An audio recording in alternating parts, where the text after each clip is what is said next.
ورحمة الله وبركاته. الحمد لله رب العالمين، والصلاة والسلام على أشرف الأنبياء والمرسلين وعلى آله وأصحابه أجمعين. رب اشرح لي صدري ويسر لي أمري واحلل عقدة من لساني يفقه قولي. رب يسر ولا تعسر، رب تمم بالخير يا فتاح يا عالم افتح لنا فتوح العارفين. لا حول ولا قوة إلا بالله العلي العظيم. Bapak Ibu majelis pengajian yang saya hormati dan mudah-mudahan insyaallah dimuliakan oleh Allah Subhanahu wa taala. Sebagaimana biasa, sebelum kita mulai kajian, mari kita buka dengan pembacaan Al-Quran dengan bertawassul kepada pengarang kitab dan bertawassul juga kita kepada ulama-ulama kita yang lain. الفاتحة على نية السهالة والجمالة في كل الأمور الدينية والدنيوية والأخروية مع تمام العناية وإلى حضرة النبي المصطفى محمد صلى الله عليه وسلم وآله وأزواجه وذرياته أجمعين، ثم إلى أرواح آبائنا وأمهاتنا وأجدادنا وجداتنا ولأستاذنا ولمعلمين ولجميع المؤمنين والمؤمنات والمسلمين والمسلمات، خصوصا إلى روح الشيخ ابن القادر الجيلاني وإلى روح الشيخ ابن عطية السكندري وإلى روح الشيخ السابق وإلى روح الشيخ سيد محمد بن علي الملك الحسني وإلى روح الشيخ محمد المتولي الشعراوي وإلى روح الشيخ عبد القادر بن إبراهيم وإلى روح الشيخ عبد المجيد الجمي وإلى روح الشيخ بن عبد المجيد وإلى روح الشيخ سراج الدين محمد وإلى أصولهم وفروعهم ومحبهم وأحبائهم الأحياء منهم والأموات أينما كانوا من مشارق الأرض إلى مغاربها برها وبحرها وإلى جميع مشايخهم وسلسلة سندهم إلى رسول الله صلى الله عليه وسلم. غفر الله ذنوبهم ونفعنا الله بعلومهم وفاض علينا من بركاتهم وانوارهم واسرارهم في الدنيا والآخرة. شيء لله ولهم الفاتحة. أعوذ بالله من الشيطان الرجيم. بسم الله الرحمن الرحيم. الحمد لله رب العالمين الرحمن الرحيم مالك يوم الدين. إياك نعبد وإياك نستعين اهدنا الصراط المستقيم صراط الذين أنعمت عليهم غير المغضوب عليهم ولا الضالين آمين. قال المصنف رحمه الله تعالى ونفعنا بعلومه في الدارين. Kita lanjutkan kajian kita Kitab Al-Hikam karya Imam Ibn Athaillah As-Sakandari pada halaman 21 pada hikmah yang ke-29 pada baris yang kelima dari atas. Al-Imam Ibn Athaillah As-Sakandari mengatakan syattana baina man yastadillu bihi wa baina man yastadillu alaihi. Al-mustadillu bihi arafa al-haqqa li ahlihi wa athbata al-amra min wujudi aslihi wal istidlalu alaihi min adamil wusuli ilaihi wa illa famata ghaba hatta yastadilla alaihi wa mata ba'uda hatta takuna al-atharu hiya allati tusilu ilaihi. Pada hikmah yang ke-29 ini kalau diterjemahkan ke dalam bahasa Indonesianya, syattani, dua hal yang berbeda. Baina may yastadillu bihi, antara orang yang menjadikan Allah itu sebagai dalil atau berdalil dengan Allah. Jadi maknanya orang yang menjadikan Allah sebagai dalil adanya dunia ini. Wa baina may yastadillu alaihi, dan orang yang menjadikan dunia itu sebagai dalil adanya Allah. Ini ada perbedaan Bapak Ibu. Al-mustadillu bihi arafal haqqa li ahlihi. Orang yang menjadikan Allah sebagai dalil adanya dunia, maka ia telah meletakkan hak bagi ahlinya. Telah meletakkan kebenaran bagi ahlinya. Wa asbatal amra min wujudi aslihi, dan menetapkan pekerjaan daripada wujud asalnya. Wal istidlalu alaihi min adamil wusuli ilaihi. Orang yang menjadikan dunia sebagai dalil adanya Allah, itu menandakan bahwa dia itu tidak dekat dengan Allah. Tidak sampai kepada Allah. Wa illa famataghaba hatta yastadilla alaihi. Lalu kapankah Allah itu menghilang dari dirinya sehingga dia menjadikan dunia ini sebagai dalil adanya Allah? Wa mata ba'uda hatta takuna al-atharu hiya allati tusilu ilaihi. Dan kapankah Allah itu menjauh dari dirinya sehingga dia menjadikan dunia sebagai sarana untuk dekat kepada Allah Subhanahu wa taala. Jadi beda Bapak Ibu antara dalam hikmah yang ke-29 ini antara orang yang menjadikan Allah sebagai dalil adanya dunia dengan orang yang menjadikan dunia sebagai dalil adanya Allah. Kalau bunyinya sama baik, tapi maknanya beda. Sekarang saya mau nanya dengan Bapak Ibu. Kita mengenal dunia ini atau kita mengenal Allah dulu? Mengenal Allah dulu kan? Kira-kira kalau kita kenal dengan dunia ini, siapa yang kenalkan kepada kita? Nah, siapa yang kenalkan kepada kita? Nah, ini perbedaannya. Kalau kita mengenal Allah, ma'rifat kepada Allah melalui adanya alam ini, maka itu ma'rifat. Belum sampai ma'rifat maknanya. Ma'rifatnya orang awam. Artinya kita itu menjadikan dunia ini lebih dulu daripada Allah. Maka kita bersyukur kepada Allah. Kita mengenal dunia ini, batang, pohon-pohon, semuanya ini atas rahmat Allah. Ini atas pemberian Allah. Ya, gitu. Maka dalam Al-Quran, surah Al-Baqarah, wa'allama Adamal asma'a kullaha, yang mengajarkan tentang asma, sesuatu hal yang ada di bumi ini kepada Nabi Adam ialah Allah.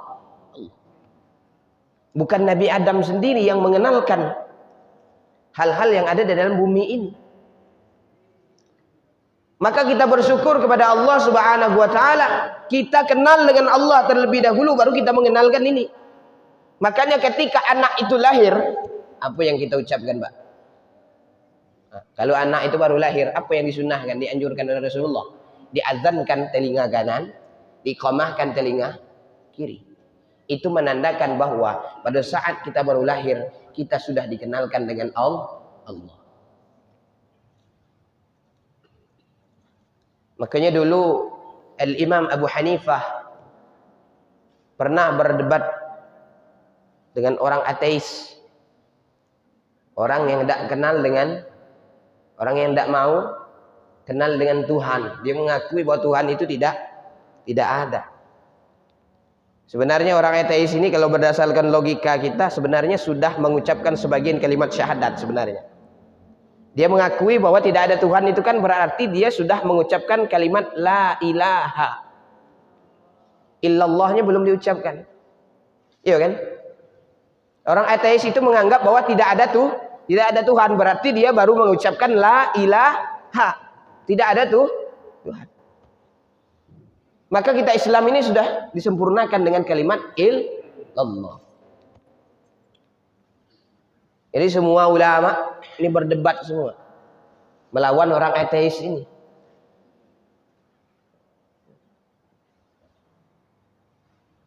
Maka saat itu Al-Imam Abu Hanifah, ketika orang ateis itu mengajukan pertanyaan, di manakah Allah? Maka semua ulama diam. Kan kalau kepercayaan kita ini kan Allah tidak berada di tempat. Allah tidak terkait dengan waktu. Maka kata Al-Imam Abu Hanifah, saya bisa jawab katanya. Apa jawabanmu?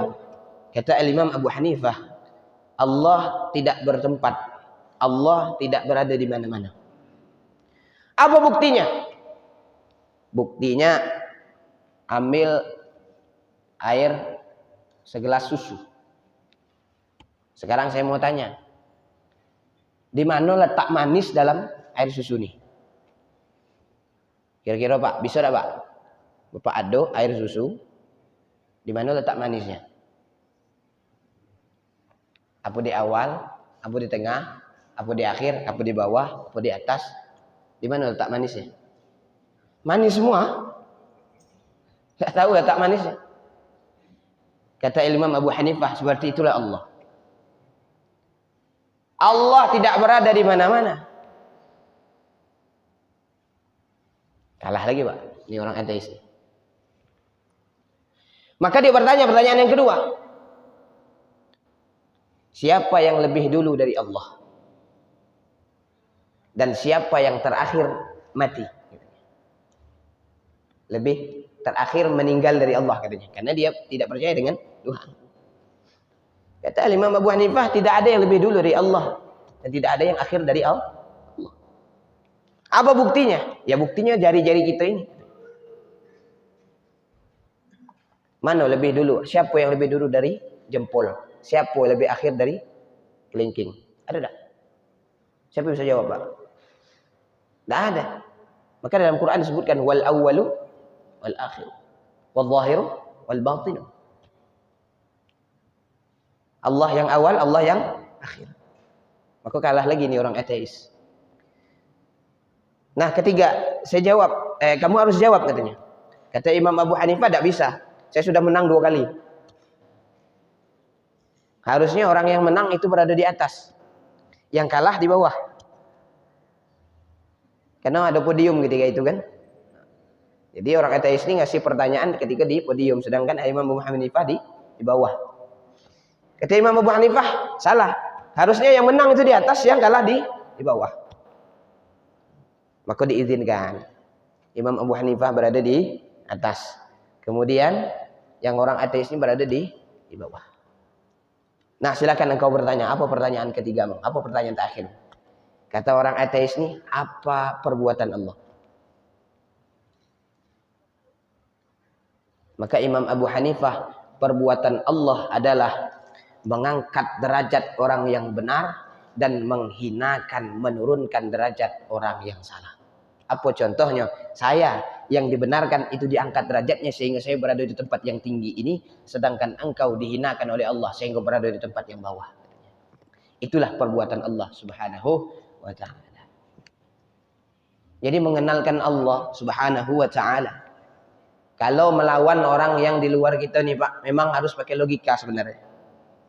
Tapi kalau kita sesama kita ini tidak perlu logika, ini semuanya dengan iman kita. Maka iman itu paling awal. Maka riwayat yang memang mutawatir. Nabi pernah ditanya oleh malaikat Jibril, "Ya Muhammad, akhbirni 'anil iman."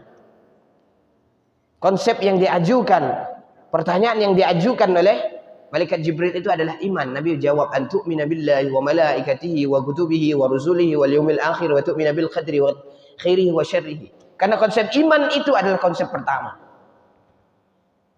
Maka pelajaran yang pertama yang kita ajarkan, yang kita pelajari ketika masih sanawiyah, ketika masih madrasah diniyah, itu pelajaran yang awal yang dikenalkan adalah pelajaran aqidah.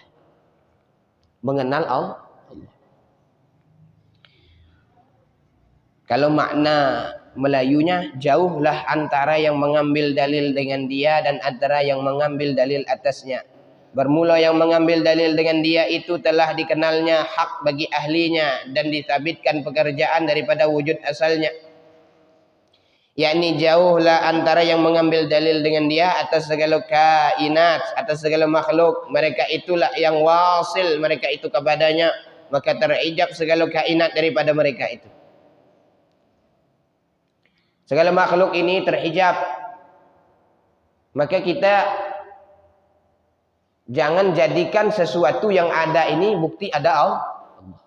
Artinya kita menjadikan Allah Subhanahu wa ta'ala sebagai dalil sehingga adanya alam ini. Kalau tidak ada Allah, maka berarti tidak ada alam ini.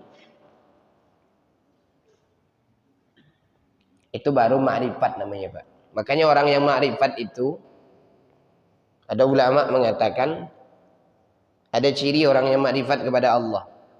Yang pertama, orang yang ma'rifatullah itu pertama takut kepada Allah, khauf. Ketika dia berbuat maksiat takut kepada Allah. Ketika dia berbuat dosa takut kepada Allah. Segala hal yang terjadi pada dirinya adalah takut kepada Allah. Karena yang paling ditanamkan pertama itu takut kepada Allah. Setelah kita kenal dengan Allah. Setelah kita ma'rifatullah. Karena orang kalau merasa takut, pasti dia tidak mau mengerjakan maksiat. Karena orang kalau sudah merasa takut, pasti dia jauh daripada dosa. Ketika mau ngambil yang bukan haknya, takut dia kepada Allah. Ingat dia kepada Allah, tidak jadi. Ketika di bulan Ramadan, tidak tahan lagi rasa haus itu, mau minum nih di tempat yang tersembunyi, orang tidak ada lihat. Tidak ada yang nampak. Kemudian dia minum. Tidak jadi. Mau minum, tak sampai gelas itu ke mulutnya. Takut dia kepada Allah. Nah ini orang yang mau sudah sampai kepada ma'rifat. Yang kedua, orang ma'rifat itu orang yang tulus beribadah kepada Allah. Tidak ada niat ibadah itu untuk yang lain. Ibadahnya hanya untuk Allah. Puasa untuk Allah. Salatnya untuk Allah. Lillah semuanya. Yang ketiga, orang yang ma'rifat kepada Allah itu selalu mengawasi gerak-gerik dirinya. Hei tangan, nih coba kita katakan dengan tangan. Hei tangan, jangan kamu gunakan tangan ini. Jangan kamu gerak-gerik kamu ini jangan untuk maksiat. Hei mulut, jangan menceritakan aib orang. Hei mata, jangan melihat sesuatu yang haram. Hei kaki, ini kamu ini ciptaan Allah. Jangan kamu langkahkan dirimu ini ke tempat-tempat yang tidak baik. Langkahkan kaki ini, langkahkan dirimu ini ke pengajian, ke tempat-tempat yang baik. Sekali-kali Pak ngomong gitu. Mudah-mudahan dia jawab, apa Pak? Iyalah Tuan, katanya. Kita selalu ngawasi di diri kita, gerak-gerik diri kita. Kemudian orang yang makrifat kepada Allah itu selalu mengingat akhirat. Tidak ada ingat-ingat yang lain kecuali ingatnya akhirat, ibadah. Makanya disebutkan dalam sebuah riwayat, "A'mal lidunyaka ka'annaka ta'ishu abada, wa'mal li akhiratika ka'annaka tamutu ghada." Beramal untuk duniamu seakan-akan engkau hidup selama-lamanya. Tetapi beramal untuk akhiratmu seakan-akan engkau besok telah tiada. Apa maknanya? Ingat akhirat artinya kita itu beranggapan bahwa besok kita mau mati lah. Maka kita rajin ibadah. Orang yang selalu orientasinya kepada akhirat, insya Allah selamat. Tapi kalau orientasinya terus kepada dunia, maka bisa jadi dia itu dekat dengan gemerlapnya dunia dan mengikuti dunia terus.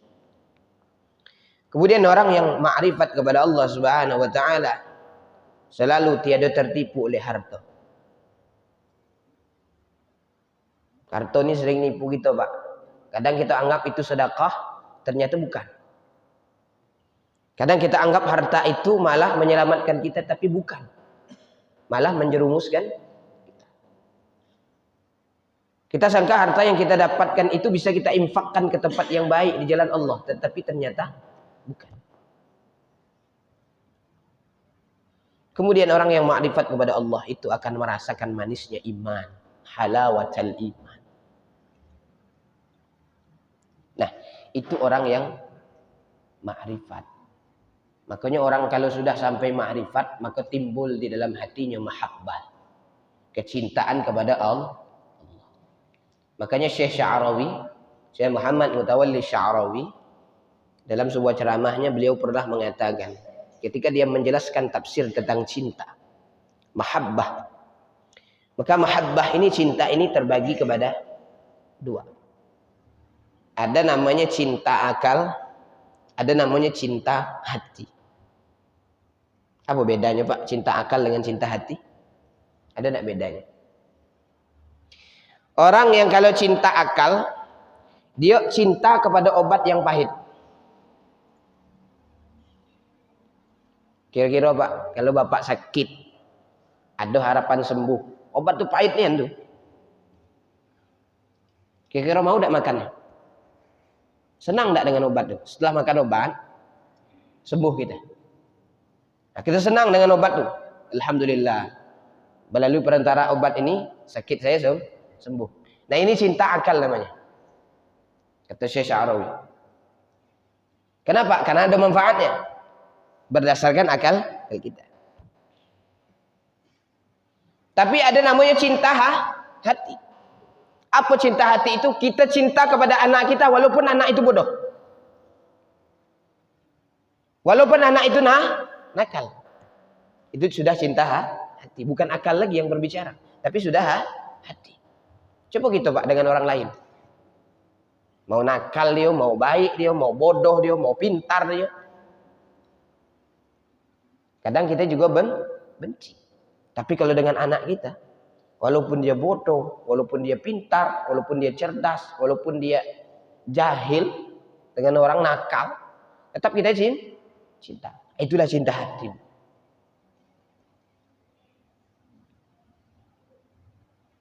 Nah, itu namanya mahabbah. Kata Syekh Sya'rawi.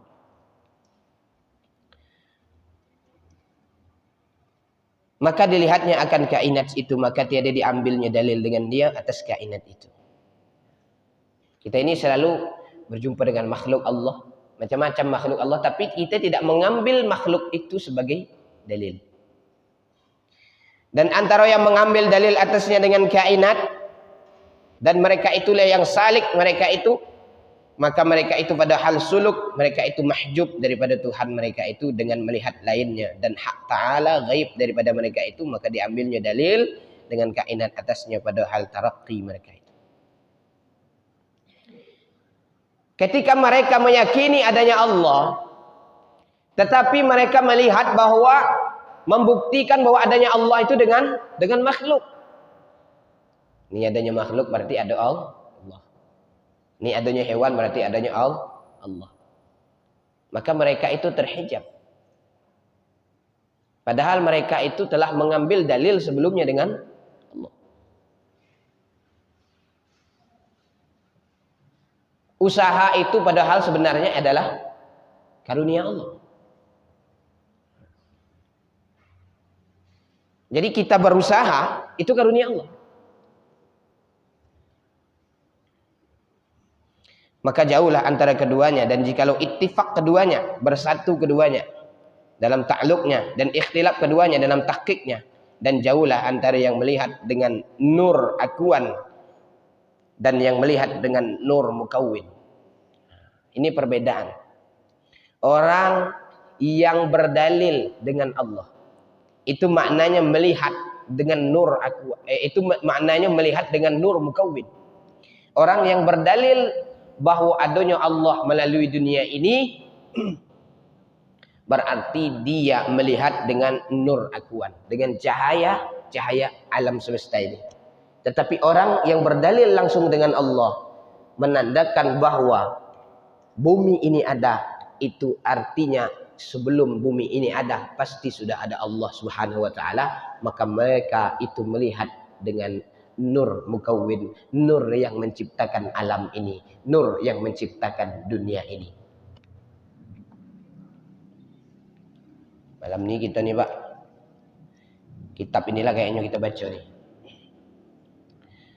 Maka yang salik itu mahjub daripada Tuhannya dengan melihat asar. Maka akuan itu mewujud kepadanya, maka mengambil dalil ia dengan akuan atasnya, dan mahjub itu dikenalnya hak dan angkat baginya hijab, maka tiadalah dilihatnya sesuatu, maka yaitu mengambil dalil ia dengan Allah atas segala kainat, dan adalah yang berdiri serta melihat dalil pada segala kainat itu mahjub daripada ain musyahadah. Orang yang merasa selalu dilihat oleh Allah Subhanahu wa taala, dia terhijab dari itu. Makanya belajar tasawuf ini memang perlu yang mendalam. Memang perlu dasar kita kepada akidah, tauhid kita lebih mantapkan lagi. Kemudian barulah kita belajar masuk kepada tasawufnya. Jangan sampai nanti setelah lepas tasawuf ini tidak mau lagi salat, tidak mau lagi puasa, tidak mau lagi haji. Cukup kita musyahadah katanya. Cukup kita ma'rifat saja. Ya orang ma'rifat itu kan salat. Orang ma'rifat itu kan puasa. Bahkan puasanya lebih banyak daripada kita. Ulama-ulama sufi itu puasanya lebih banyak daripada kita. Salatnya lebih banyak daripada kita ini. Dan mereka malah sering beruzlah, menyendiri. Kadang 40 hari, ada yang 100 hari. Itu rutin mereka lakukan. Ada tadi saya dengar yang dari Yaman tadi datang ke Asna. Itu beliau itu kebiasaannya sudah 20 tahun tidak tidur malam. Tadi saya dengar tidak tidur malam selama 20 tahun. Itu ibadah berarti dia malam. Kapan dia tidur? Pagi dia tidur. Nah, kita tidak sanggup Pak ngikut itu. Ini orang sudah mencapai tingkat ma'rifatnya sudah luar biasa. Maka Imam Syafi'i itu jarang tidur malam, makannya sedikit. Tapi kita berdoa lah, mudah-mudahan kita hampir sama jadilah. Dan usah nak sama nih dengan ulama. Bermula yang mengambil dalil dengan dia itu dikenalnya hak bagi ahlinya, yaitu yang wajibul wujud bagi zatnya, yaitu asal pada wujud tiap-tiap maujud bagi mustahaknya, yaitu Allah Subhanahu wa taala. Maka bahwasanya terlebih nyata ia daripada jaiz karena dalilul aqli atasnya, karena zanya dipahamkan wujud kemudian maka ditunggangkan atasnya maujud, tiada paham dalam wujudnya melainkan bahwasanya ia wujud mutlak tiada muqayyad. Itu menandakan bahwa kita itu mengambil dalil kepada Allah langsung, bahwa Allah itu adalah wujud yang mutlak, bukan wujud muqayyad. Bukan wujud yang tercampur dengan yang lain. Tapi murni kita mengenal Allah itu langsung dari Allah. Kemarin kan sudah saya jelaskan. Syekh Junun Al-Misri pernah ditanya, "Bima arafta rabbak?" Dengan apa engkau mengenal Tuhanmu? Wahai Syekh Junun Al-Misri, Syekh Junun Al-Misri mengatakan, "Araftu rabbi bi rabbi laura rabbi lima araftu rabbi." Aku mengenal Tuhanku dari Tuhanku lah. Kalau bukan karena Tuhanku, niscaya aku tidak bisa mengenal Tuhanku.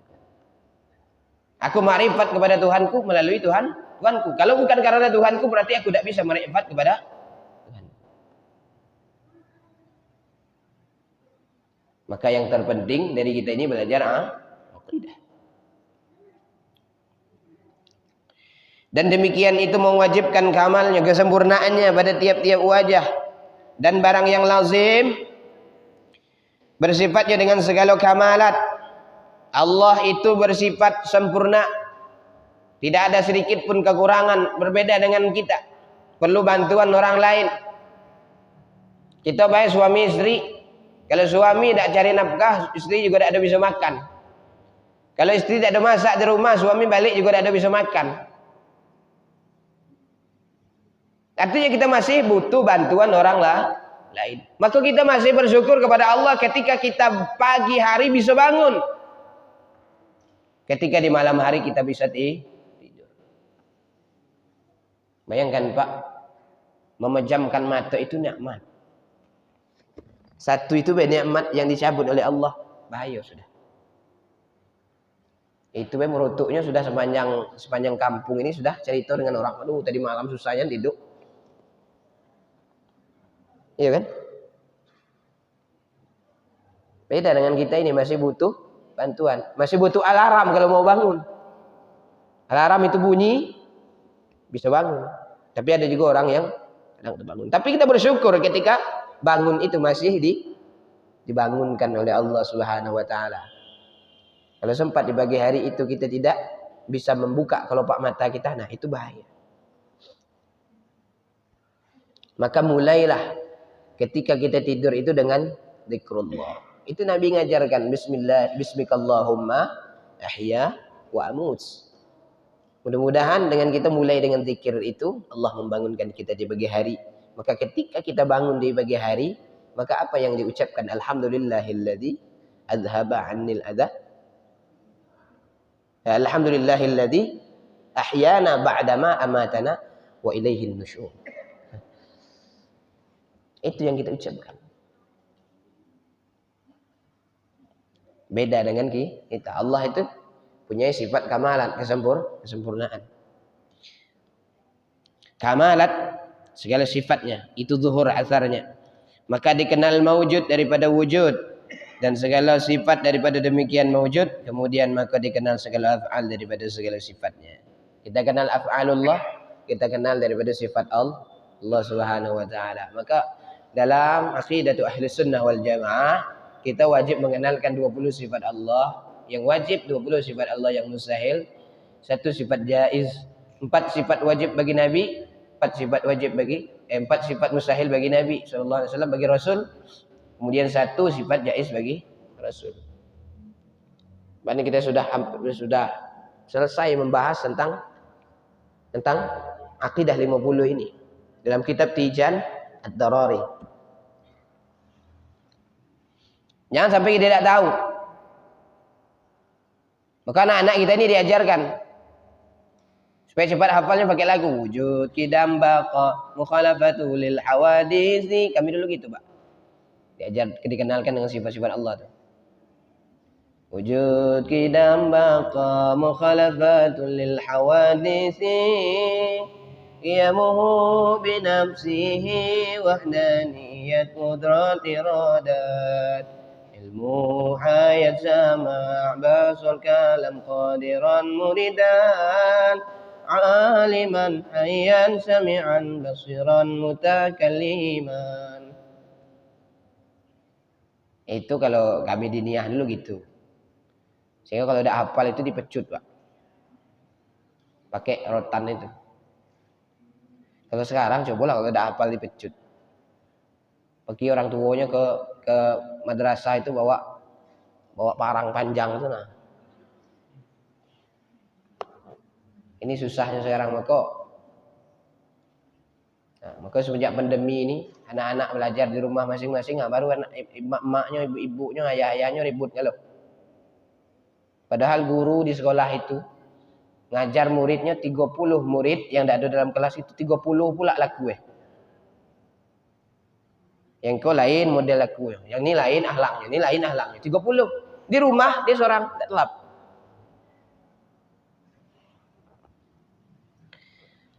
Maka kenalkan itu. Jangan sampai mereka tidak kenal. Karena pertama yang kali kita kenal aqidah kepada anak kita. Dan ditetapkan, disabitkan pekerjaan yang ia hudusul kaun daripada wujud asalnya, yaitu ijadul haq, dengan kemurahan hak dan kemuliaannya, keutamaannya, dan zuhur makhluk itu, nyatanya makhluk itu daripada asar, posibnya dengan fi'ilnya, dengan perbuatannya, sifatnya dengan perbuatannya. Nah, ini bagian daripada mengenalkan Allah dengan langsung kepada Allah, bukan melalui dunia. Artinya kita berdalil kepada Allah, adanya Allah itulah nanti baru adanya dunia. Bukan adanya dunia dulu baru ada Allah. Wal istidlalu alaihi min adamil wusuli ilaihi. Dan berdalil atas Allah, maknanya berdalil dengan dunia menandakan adanya Allah. Berarti apa? Min adamil wusuli ilaihi, menandakan bahwa dia ketiadaan sampai kepada Allah. Menandakan bahwa dia itu jauh daripada Allah. Bahwa dia itu tidak dekat dengan Allah. Orang yang merasa dekat dengan Allah merasa selalu diawasi. Makanya nanti sab'atun yuzilluhumullah yang la zilla illa zilluh. bahwa nanti pada hari kiamat ada 7 golongan yang dinaungi oleh Allah, sehingga pada hari itu tidak ada naungan kecuali hanya naungan Allah Subhanahu wa taala. Salah satunya adalah salah seorang pemuda yang ditawari oleh perempuan yang cantik, yang punya harta, yang punya jabatan yang tinggi, tapi dia mengatakan inni akhafullah, aku takut kepada Allah. Dia merasa bahwa selalu diawasi oleh Allah Subhanahu wa taala. Ini orang yang nanti dinaungi oleh Allah Subhanahu wa taala. Itu malah lebih takut lihat kamera di simpang-simpang lampu merah itu. Takut pula lagi bayar pajaknya mahal. Takut pula nanti polisi datang ke rumah. Itu kan kemarin kan lagi sempat viralnya ada polisi datang ke rumah. Nah, kita malah lebih takut daripada diawasi oleh Allah. Dan mengambil dalil atasnya itu daripada ketiadaan sampai kepadanya, karena bahwasanya yang sampai kepada sesuatu itu terkayuh daripada dalil, sebab nyatanya kepadanya, maka betapa berkehendak ia kepada mengambil dalil. Dan kata Syekh dalam Lataiful Minan, ketahui olehmu bahwasanya dalil itu hanya saja didirikan ia bagi yang menuntut hak, tiada bagi yang melihat akan dia. Maka bahwa Syekh melihat itu terkaya ia sebab nyata yang dilihatnya daripada ia. Tiada berkehendak ia kepada dalil. Maka adalah makrifat itu dengan iktibar, mengambil pelajaran, menyampaikan segala wasilah kepadanya dengan sebabnya, kemudian maka kembali ia kepada kesudahannya daruriyah. Azan itu kan agak cepat waktu gitu nih, belum selesai ini Pak. Kita langsung saja, wa illa famata ghaba hatta yastadilla alaihi wa mata ba'uda hatta takuna al-atharu hiya allati tusilu bihi. Kapankah Allah itu menghilang dari dirinya sehingga dia berdalil kepada dunia, sehingga dia berdalil bahwa adanya dunia ini adanya Allah. Kapan Allah itu menghilang? Itu kan pertanyaannya. Wa mata ba'uda, kapan Allah itu jauh? Hatta takuna al-atharu hiya allati tusilu bihi, sehingga dia mengambil dalil, mengambil dunia ini sebagai dalil untuk mendekatkan diri kepada Allah Subhanahu wa taala. Allah itu selalu dekat dengan kita. Allah itu tidak jauh daripada kita. Wa idza sa'alaka 'ibadi 'anni fa inni qarib. Kalau hambaku bertanya kepadamu wahai Muhammad, maka jawablah sungguhnya aku dekat. Ujibu da'watad da'i idza da'an. Aku akan ijabah doa-doa mereka apabila mereka berdoa.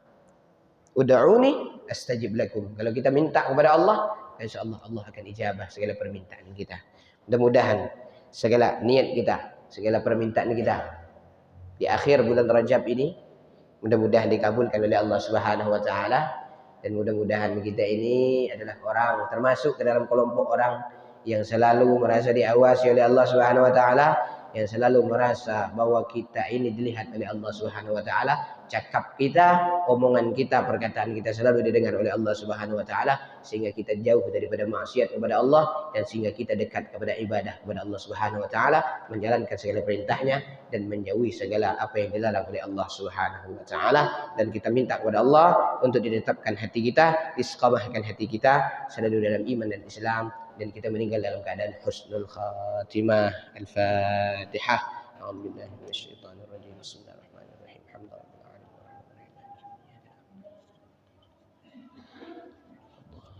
A'udzu billahi as-sami'il 'alim minasyaitonir rajim. Bismillahirrahmanirrahim. Alhamdulillahirabbil alamin. Allahumma shalli ala sayyidina Muhammad wa ala alihi wa ashabihi ajma'in. Allahumma nawwir qulubana bi nuri hidayatika kama nawwarta as-samawati wal ardh abadan abadan bi rahmatika ya arhamar rahimin. Allahumma ighfir lana dhunubana wa liwalidayna warhamhuma kama rabbayana shighara. Li jami'il mu'minina wal mu'minat wal muslimina wal muslimat al-ahya'i minhum wal amwat innaka 'ala kulli syai'in qadir. Rabbana hab lana min azwajina wa dhurriyyatina qurrata a'yunin waj'alna lil muttaqina imama. ربنا آتنا في الدنيا حسنة وفي الآخرة حسنة وقنا عذاب النار. وصلى الله على سيدنا محمد وعلى آله وصحبه وسلم. سبحان سبحان ربك رب العزة عما يصفون وسلام على المرسلين والحمد لله رب العالمين. سبحانك اللهم وبحمدك أشهد أن لا إله إلا أنت أستغفرك وأتوب إليك. السلام عليكم ورحمة الله وبركاته.